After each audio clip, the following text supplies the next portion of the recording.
여러분, 우리가 이 시간에 이렇게 함께 하는 이유가 뭘까요? 왜 이 시간에 이렇게 함께 하나요? 예배 때문입니다. 예배하기 위함이죠. 예배는 성도에게 있어서 가장 중요한 정체성이기도 하고요. 또 우리의 가장 중요한 행위이기도 합니다. 그 중에서도 또 예배를 드리는데 가장 많은 시간을 할애하는 것이 바로 설교입니다. 그래서 특별히 개혁주의 이 예배는 의전이나 여러 행사보다는 설교에 굉장히 많이 집중이 되어 있지요. 왜냐하면 오직 말씀으로 우리가 살아야 되기 때문입니다. 오직 말씀을 따라야 되기 때문이라는 것이죠. 의전이 아니라 행사가 아니라 말씀입니다.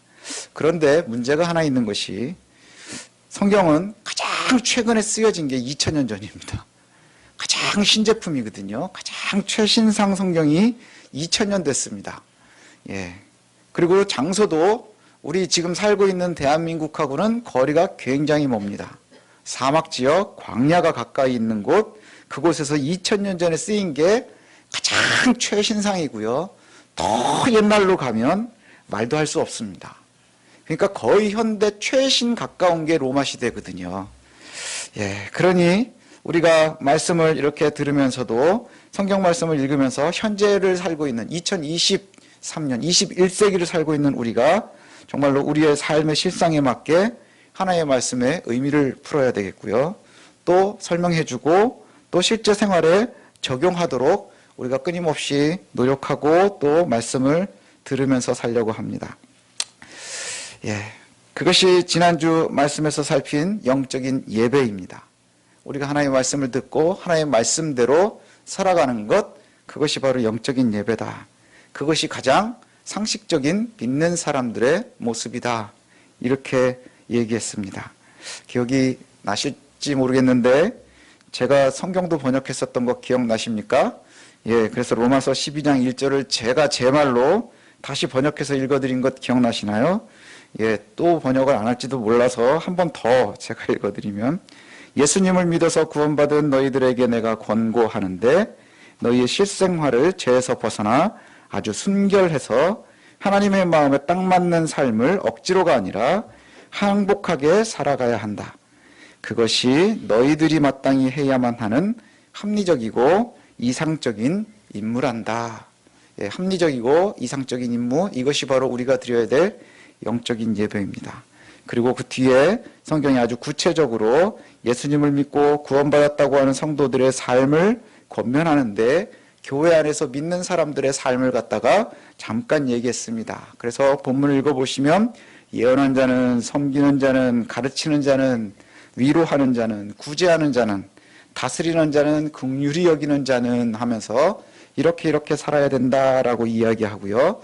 오늘 우리가 읽은 본문의 말씀은 조금 더 포괄적으로 성도들, 예수를 믿는 사람들이 과연 이 땅을 어떻게 살아내야 되는가 하는 말씀을 우리에게 주고 있습니다.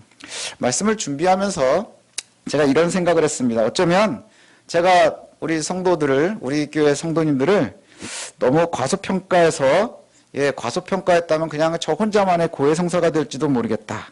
염려하면서 어쩌면 만약에 그렇게 된다고 하면 더 좋은 거 아닌가? 뭐 이런 생각을 하면서 말씀을 준비했거든요. 왜냐하면 오늘 본문을 여러 번 읽었습니다. 본문이 평소보다 짧기도 하고요. 여러 번 읽었는데 아무리 읽어도 막 은혜는 안 되는 거예요. 아멘 나오시나요? 생각보다 잘 나오지 않습니다. 아멘이 입으로 확 튀어나오나요? 저는 많이 읽었거든요. 말씀 준비하면서 일주일 내내 씨름을 했는데 전 별로 그렇게 안 되더라고요. 왜냐하면 실제 제 마음하고요, 이 성경 본문이 너무 다른 소리를 하는 거예요. 너무너무 다른 소리를 합니다. 그리고 이런 생각이 드는 거예요. 이 말씀대로, 짧지만 이 말씀대로 살면 21세기에 우리는 너무 무능해 보일 거고 실패자가 될 거고 또 패배자로 남을 것 같은 거예요. 과연 이게 옳은가? 저만 그랬으면 좋겠습니다. 저만 그랬으면 좋겠는데 그런데 또 염려함으로 아마도 제 말씀에 동의를 못 하시는 분들은 본문을 한번 천천히 또박또박 읽으면서 마음을 이렇게 다듬으면서 한번 읽어보십시오. 한 절 한 절 읽을 때마다 시험이 됩니다. 은혜가 되지 않고요. 시험이 됩니다. 제가 한번 하나씩 보겠습니다. 14절에 보니까 너희를 박해하는 자를 축복하라. 축복하고 저주하지 말라. 예. 우리를 박해한다, 핍박한다. 그런 사람을 축복하랍니다. 심지어 복을 빌어줘야지 저주는 하면 안 된답니다. 은혜가 되십니까? 저는 여기 동의가 잘 안 되거든요. 저는 여기 동의가 사실은 잘 안 되는 게 아니고요. 전혀 안 됩니다. 제 성경으로는요. 나를 건드리고 내 가족을 건드리고 핍박했다면 반드시 대가를 지불하는 걸 내가 봐야 행복할 것 같거든요. 예, 그래야 행복할 것 같아요. 제가 이 말씀을 보면서도 제가 못나서 휙휙휙휙 지나가는 얼굴들이 한 서너 개가 떠오르더라고요. 서너 명의 얼굴이 쫙 지나가는데 야, 이 사람들이 되게 잘 된다고 복을 받아서 그럼 저는 배 아파 죽을 것 같아요. 억울해서 죽을 것 같습니다. 근데 잘 안 됐대. 그럼 너무 은혜로울 것 같은 거예요. 하나님 살아계시는 거를 막 느낄 것 같은 거예요. 야, 그래서 지금도 그런 생각이 들거든요. 야, 그때 그놈 그거 작살 냈어야 되는데 내가. 야, 그거 가만두지 말았어야 되는데. 근데요, 조금 멀리는 십수년 전 사람들이 지금도 제 머릿속에 남아있어요. 제 가슴속에 지금도 남아있다는 거예요. 가까이에는 몇 년 전 사람들도 있고요. 그런데 성경은 오늘 뭐라고 얘기하느냐. 그런 사람들에게 박해하는 자를 저주하지 말고 복을 빌어줘야 된답니다. 복을 빌어줘라. 근데 여러분 아멘이 되십니까? 예, 존경합니다. 저는 잘 아멘이 안 나오더라고요. 또 질문 두 번째가 있습니다. 15절 말씀이 이렇게 얘기하거든요.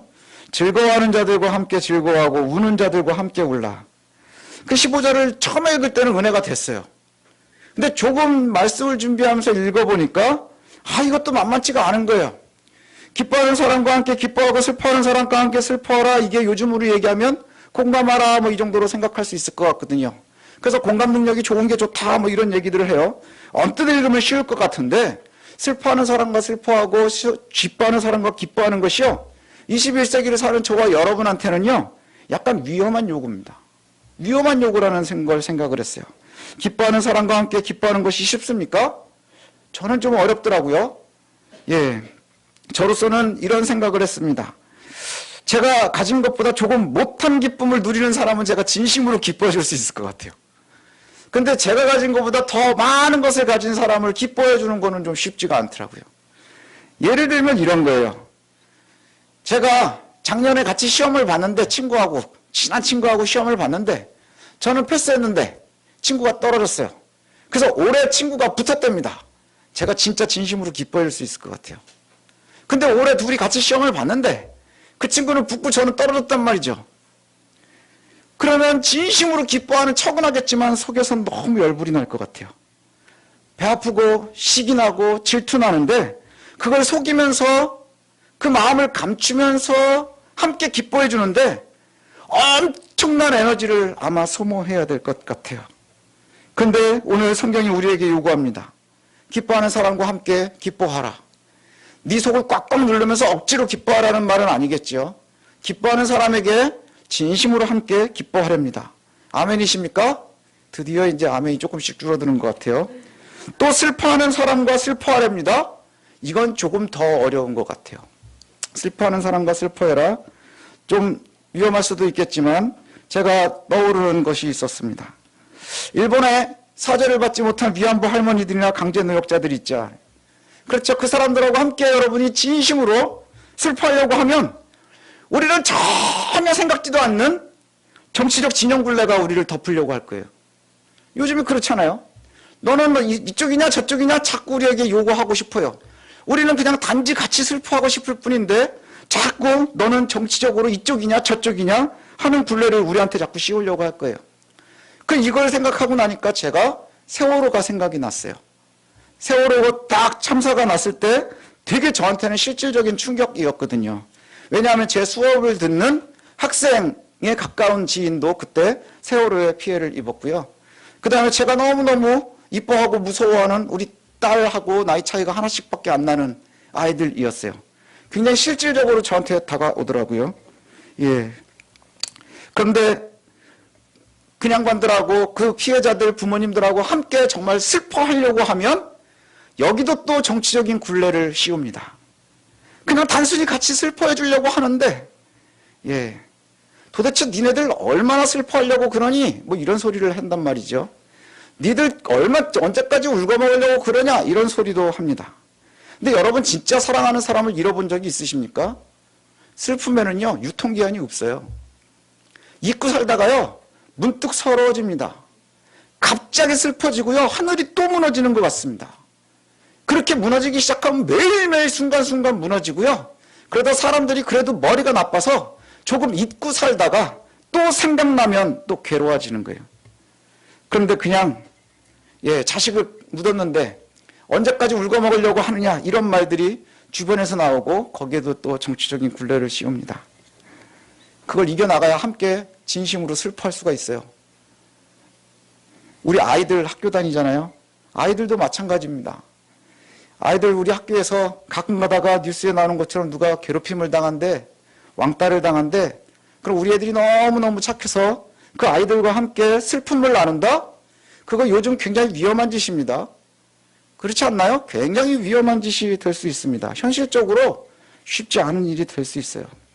그러니 15절 말씀을 읽으면서 단순히 상담학이니 심리학이니 하는 말로 공감 능력이니 그냥 이렇게 읽는다고 하면 성경을 너무 낭만적으로 읽는 거예요. 너무 낭만적이라는 것이죠. 기뻐하는 사람과 기뻐하고 슬퍼하는 사람과 슬퍼하기 위해서는 정말 예수님이 십자가를 지는 것과 같은 용기가 필요한 시대를 저와 여러분이 살고 있습니다. 그런데 아멘이십니까? 드디어 아멘이 주여로 바뀌었습니다. 한숨으로. 또 16절에 보니 서로 마음을 같이하며 높은 데 마음을 두지 말고 도리어 낮은 데 처하며 스스로 지혜 있는 체 하지 말라 이렇게 말씀하는데 16절 말씀대로 한다면 나보다 못한 사람들과 사귀려고 하지 않고 지혜로운 척하는 사람들은 교만한 사람들입니다. 이 말씀대로 하면 나보다 못한 사람하고는 사귀려고 하지 않고 지혜로운 척하는 사람들은 다 교만한 사람들이라는 거예요. 교만 떠는 것은 스스로 지혜로운 척하는 것과 마찬가지입니다. 교만하고 스스로 지혜로운 척한다는 것은 세상이 알려주고 있는 처세술과 성공 처세술과 일맥상통합니다. 그렇죠. 아닌 척해야 되고 잘난 척해야 되고 뭐 이러면서 살아가야 진짜로 그렇게 돼 가는 것 같거든요. 그래서 말한 대로 된다 뭐 이런 이야기들 처세들 많이 나오잖아요. 그 말씀도 생각하다가 또 생각난 게 있습니다. 제가 미국에서 공부할 때 우연히 한국 목사님들 세미나에 참석한 적이 있어요. 어떤 기도원 같은 곳에 조그마한 곳에 한국 목사님들만 모여서 한국 목사님을 모시고 강사 목사님을 모시고 세미나를 하는 데를 한번 참여한 적이 있습니다. 그 목사님이 되게 유명하신 분이었어요. 저는 동부에 있었는데 서부에서 되게 유명하게 목회하시는 목사님이셨는데 목사님들에게 오랜 시간, 진짜 긴 시간 동안 이미 목회하시는 목사님들한테 이제 이런저런 얘기하면서 강의를 쭉 하셨는데 내용인즉슨 목사님들 성공하고 싶으시면 성공한 사람들과 어울리십시오. 이게 주 내용이었어요. 제가 아마 갔다 와가지고 저희 아내한테 막 뭐라고 그랬었던 것 같아요. 성공하고 싶으면 성공한 사람들과 어울리십시오. 커지고 싶으면 큰 사람들 옆에 계십시오. 이렇게 얘기하더라고요. 그래서 본인 간증을 이렇게 하셨습니다. 자기는 정말 큰 목회가 하고 싶었는데 지금 섬기고 있는 교회는 자기를 담기엔 너무 작다고 느껴졌대요. 그래서 하나님께 열심히 기도했답니다. 교회를 키워주시든지 아니면 그릇을 키워주시든지 뭐 이러고 막 한참 기도하셨다는 것이죠. 그리고 노력을 했는데 매우 성공한 분들 옆에 있었고 매우 유명한 분들과 관계를 맺으려고 많이 노력을 했더니 사람들이 자기를 그렇게 이해해 주더라. 그 결과 나를 큰 교회로 옮겨주셨습니다. 이렇게 이야기를 하더라고요. 그러면서 그렇게 간증을 했습니다. 그래서 지금 굉장히 큰 교회에서 목회를 하고 있노라고 감사하고 있노라고 그렇게 간증했습니다. 근데 그 목사님이 몇 년 뒤에 뉴스에 나왔어요. 교회가 분란이 일어나가지고 성도 일부가 강대상에 올라가서 멱살 잡고 내려오고 그래서 미국의 경찰들이 출동하고 예배 시간에 뭐 이런 걸 접했습니다. 들려오는 말에 의하면 떠나온 교회하고도 관계가 좋게 헤어지지를 못하셨다. 뭐 이런 얘기를 해요.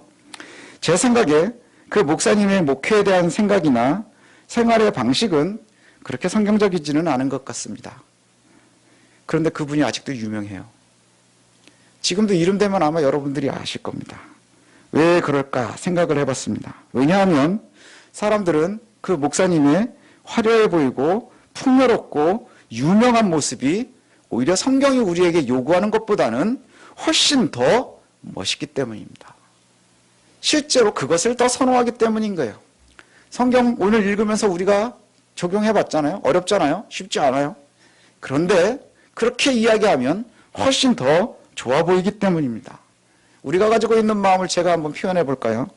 사람들은 타인 앞에서의 나의 교만은 자랑스럽습니다. 그러나 겸손은 초라해서 싫습니다. 그런데 반대로 내 앞에서 타인들의 교만은 꼴도 보기 싫습니다. 그리고 타인들의 겸손은 너무너무 사랑스럽지요. 그게 우리들의 마음입니다. 그런데 이게 우리에게 요구하는 성경의 모습이 아니라는 거예요. 성경이 우리에게 요구하고 있는 삶의 모습이 아니라는 것이죠. 우리 사랑하는 성도 여러분, 예수님의 주변에서는 항상 못난 사람들이 많았습니다. 죄인들이 많았습니다. 그래서 당시에 나름 성공한 사람들은 예수님을 막 손가락질했어요. 그래서 누가복음 15장에도 보면 이런 말이 나옵니다. 모든 세리와 죄인들이 말씀을 들으려고 예수님 가까이에 왔어요. 그랬더니 그 옆에 있는 바리새인과 서기관들이 수군수군거리면서 뭐라고 얘기하느냐? 이 사람이 죄인을 영접하는구나. 그들과 함께 음식을 먹는구나. 이렇게 얘기를 해요. 누가복음 15장 1절과 2절 말씀입니다. 모든 세리와 죄인들이 말씀을 들으러 가까이 나아오니 바리새인과 서기관들이 수군거려 이르되 이 사람이 죄인을 영접하고 음식을 같이 먹는다 하더라. 지금 21세기를 살고 있는 저와 여러분들은 예수님보다는 바리새인과 서기관들을 더 선호하는 것 같아요. 그게 더 성공하는 것 같아요. 그게 더 잘 살고 있는 것 같다는 생각이 듭니다. 그래서 성경이 살아야 한다라고 말하는 삶은, 그러한 삶은 성도들은 별로 좋아하지 않아요. 목사들도 별로 좋아하지 않습니다. 그러나 바리새인들처럼 사는 것, 서기관들처럼 사는 것, 나름 사회적인 기준으로는 성공을 이루고 사는 삶, 이거 훨씬 더 선호하고 있지 않나요? 비록 위선은 좀 떨어야 되지만, 거짓은 좀 가지고 있어야 되지만, 포장 좀 해야 되지만, 그래도 사는 것도 좋고 사람들도 우러러보고 다 좋은 게 좋은 거지, 이렇게 생각되지 않나요? 입으로는 아니라고 말할지 모르지만 가슴에 깊이 손을 대보면 금세 알 수 있습니다. 왜냐하면 지금 이 앞에서 잘난 척하고 설교하고 있는 이 목사도 예외가 아니거든요. 그 유혹에 늘 있는 거예요. 초라함이 좋은가요, 여러분? 초라함은 좋지 않습니다. 겸손함이 되게 멋있나요? 겸손함은 그렇게 멋있어 보이지 않습니다. 오히려 좀 위장을 하는 게 좋습니다. 교만도 좀 떨고요. 그리고 또 포장도 좀 해서 아까 이야기한 것처럼 좀 잘난 사람들 옆에 이렇게 붙어 있으면 잘나 보이거든요. 이렇게 제가 계속 말씀드린 14, 15, 16절의 요약이 17절, 18절에 다시 말씀합니다. 우리 같이 한번 읽어볼까요? 17절과 18절입니다. 함께 읽겠습니다. 시작. 아무에게도 악을 악으로 갚지 말고 모든 사람 앞에서 선한 일을 도모하라. 할 수 있거든 너희로서는 모든 사람과 더불어 화목하라. 선하게 살아가려는 나를 박해하는 자는 원수입니다. 맞습니까? 착하게 내가 살려고 하는데 나를 박해한다? 그건 원수입니다. 예, 원수입니다. 악한 사람입니다. 우리는 똑같이 복수하면 후련해지는 마음을 갖고 삽니다. 그러나 성경이, 말씀이 우리의 생각을 바꾸라 그러는 거예요. 성경이 지금 우리의 생각과 바램을 금하고 있습니다. 그냥 이왕이면 바꿨으면 좋겠어 이렇게 말하는 게 아니고요. 정확하게 금지하고 있습니다. 아무에게도 악을 악으로 갚지 말라. 뭐 오해할 만한 소지가 없죠, 이 말씀이. 악을 악으로 갚지 말라. 오히려 모든 사람 앞에서 선한 일을 도모하라. 선한 일을 도모하라, 이 말이 뭔가요? 선한 일은 칼로스라고 하는 헬라어입니다. 아름다운 일, 탁월한 일, 추천할 만한 일, 칭찬할 만한 일, 뭐 이런 뜻이에요. 도모하라, 이것도요, 계획하라 이런 뜻입니다. 계획하라. 미리 인지해서, 예견해서 잘 생각해보고, 그리고 계획하라. 그럼 이걸 선한 일을 도모하라, 이거는 모든 사람들과 되도록이면 모든 사람들과 아름다운 것, 추천할 만한 것, 칭찬할 만한 것을 잘 생각하고 고민해서 계획해내라는 거예요. 그리고 가능하면 모든 사람들과 화목해라. 화목하라는 건 평화를 유지하라는 뜻입니다. 우리가 살아가는 이 시대는 복수가 만연하거든요. 성경은 우리에게 너무 무모한 것을 요구하는 것 같아요. 너무 세상을 모르는 것 같지 않습니까? 성경 말씀은 2000년 전 거니까. 대한민국을 모르니까. 양이나 치던 사람들이 하던 얘기니까. 그렇게 생각할 수 있을 것 같아요. 되도록 많은 사람들과 화목해라. 내 주변에서 나한테 화목하려고 하는 사람이 없는데 이게 말이나 됩니까? 오늘 우리 목사님이 이제 목사 은퇴하려나 보다 이런 생각이 들죠. 말씀대로 말하는 게 하나도 없는 것 같아요. 그런데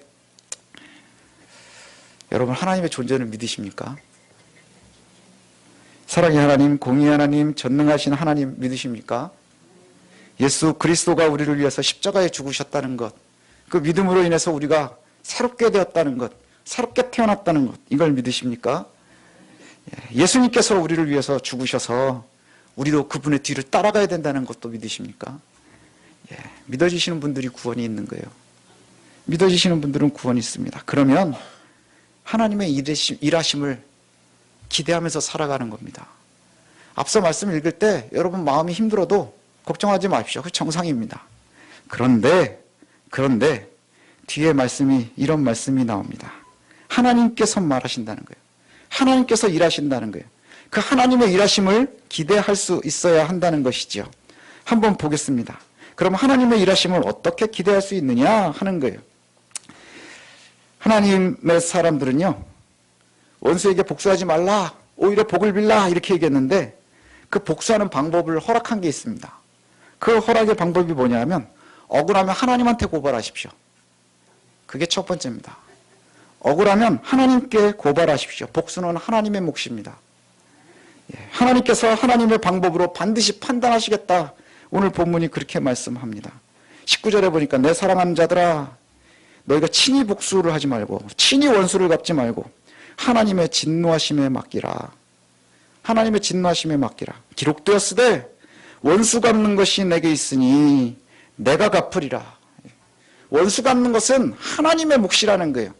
우리의 몫은 그저 힘들고 어렵고 괴롭고 고통스럽지만 화목해야 되는 거예요. 복 빌어야 되는 거예요. 그리고 원수는 하나님이 직접 갚으실 테니 우리가 해야 되는 일은 뭔가요? 복수하는 겁니다. 어떻게 해요? 하나님께 고발하십시오. 그럼 하나님께서 답을 주실 겁니다. 신명기 32장 35절을 제가 쉬운 성경으로 읽어드리면 내가 악한 사람에게 벌을 내리고 죄인에게 죄를 물을 것이다. 너무 좋은 말 아닙니까? 이제 좀 은혜가 되죠. 내가 악한 사람에게 벌을 내리고 죄인에게 죄를 물을 것이다. 언젠가 그들은 미끄러질 것이다. 그들의 재앙의 날이 가까웠다. 심판의 날이 얼마 남지 않았다. 그럼 구약만 이렇게 얘기하느냐? 신약도 동일하게 얘기합니다. 히브리서 10장 3절에는 우리는 하나님께서 잘못을 행하는 자들을 벌하고 그 죄대로 갚아주겠다라고 말씀하신 것을 잘 알고 있습니다. 또한 주님께서 그의 백성을 심판하실 것이다 라는 말씀도 하셨습니다. 그러니까 반드시 하나님께서 대가를 지불하실 거라는 거예요. 악인에겐 악의 대가를 지불할 거고요. 우리에게 끊임없이 선을 베풀라 하시니 그 선에 대한 것도 대가를 지불하실 거다 하는 거예요. 그러니 하나님께서 우리에게 뭘 자꾸 요구하시는 거예요? 원수 갚지 마. 악을 악으로 갚지 마. 너희를 핍박하는 자를 같이 핍박하지 마. 그건 내가 할게. 니네들은 선하게 살아야 되는 거야.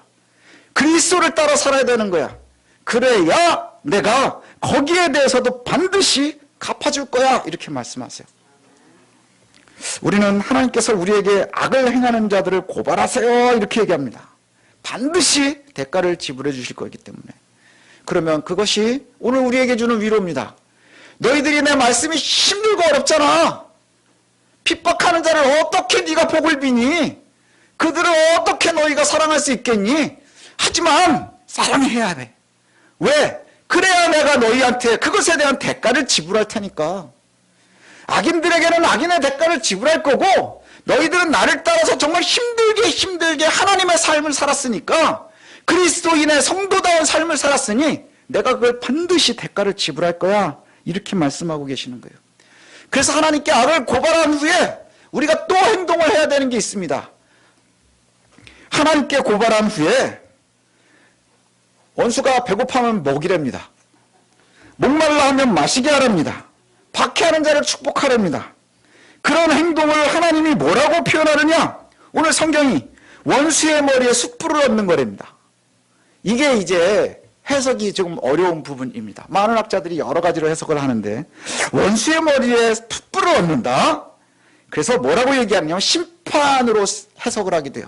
머리에 숯불을 얹어 보십시오. 얼마나 뜨겁겠습니까? 지옥불과 같지 않겠어요? 그렇게 해석을 하기도 하지만 우리가 문맥을 쭉 보면 그것은 아닌 것 같아요. 그러면 머리에 숯불을 얹는다 하는 것은 뭐로 해석을 하는 게 맞느냐? 그래야 걔네들도 참여할 기회가 있는 거예요. 진짜 악인들이, 우리를 핍박하던 이들이 하나님 앞에서 참여해서 우리 앞에 회개하면 나한테 잘못했어 용서해줘 라고 할 때 우리가 참으로 행복해질 수 있지 않겠어요? 계속해서 미워하는 마음을 가지고 있다가 걔네들 죽어버렸대. 아유 고소해야지만 여러분 진짜 진심으로 행복하겠습니까? 그보다는 걔들이 진짜 치질이 궁상을 떨다가 머리에 숯불 얹고 있다가 회심하는 거예요. 그리고 생각해보니 야 성민아 너한테 내가 진짜 실수했었나 봐. 용서해줘. 그래서 회복이 되는 게 진짜 행복이겠습니까? 오늘 머리에 숯불을 얹는다. 이걸 회심으로 해석을 하는 것 같아요. 그래서 이런 흔적들이 어디에 나오느냐 하면 고대 애굽의 의식 중에 이런 게 있었답니다. 진짜로 내가 잘못했어. 내가 진짜 진실로 잘못했어 라고 하면 그것을 증명하기 위해서 머리에 숯불을 얹는 예식이 있었대요. 얼마나 뜨겁고 힘들었겠습니까? 근데 진심이라는 것을 알리는 거예요. 그러면 우리가 정말로 나를 괴롭히는 애한테 자꾸 배고프면 먹을 거 주고 목마르면 마실 거 주고 자꾸 우리는 핍박하는데 복을 빌고 그게 뭐라는 거예요? 자꾸 머리에 숯불을 얹는 거예요. 괴로워하게 하는 거예요. 정말 진심으로 하나님 앞에서 가슴 아프게 해서 회심할 수 있는 기회를 준다고 하는 것이죠. 여러분 아무도 모르는 사람한테 생전 본 적도 없는 사람들한테 나가서 노방전도하는 사람들도 있잖아요. 근데 내가 나를 괴롭히는 사람은 내 이웃이란 말이에요. 그들에게 머리에 숯불을 얹는 방법이 뭘까요? 그게 바로 배고파하면 먹이고 목말라 하면 먹이랍니다. 여기서 또 제가 나옵니다. 제 개인적인 심정으로는 진짜 마음에 안 들거든요.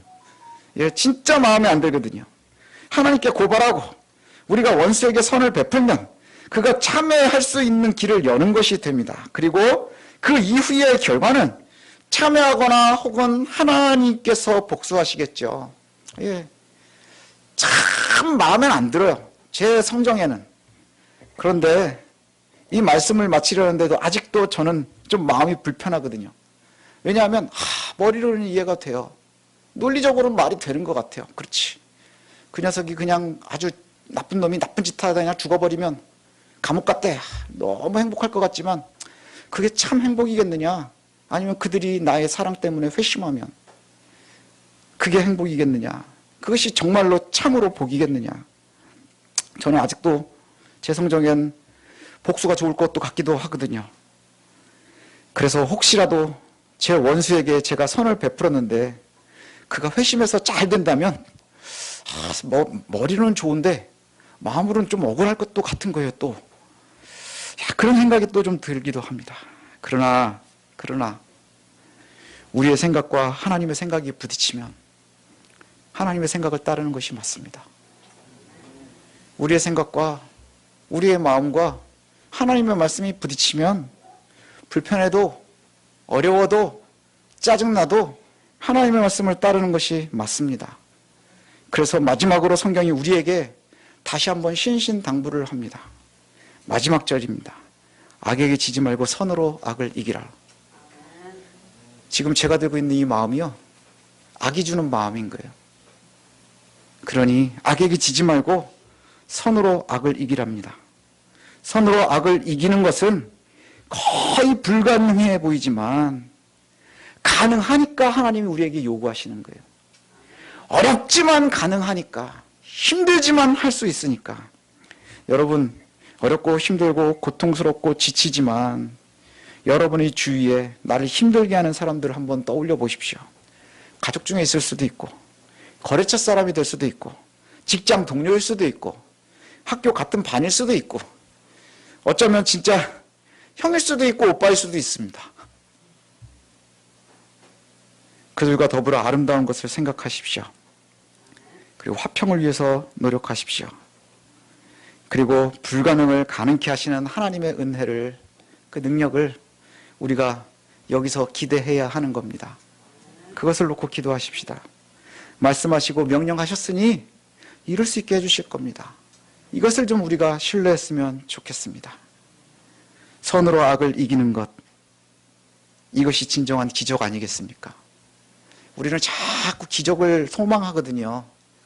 예, 기적을 소망하는데 자꾸 이상한 기적만 좋아하다가 보면 자꾸 악한 세력에 더 깊이 들어가기도 합니다.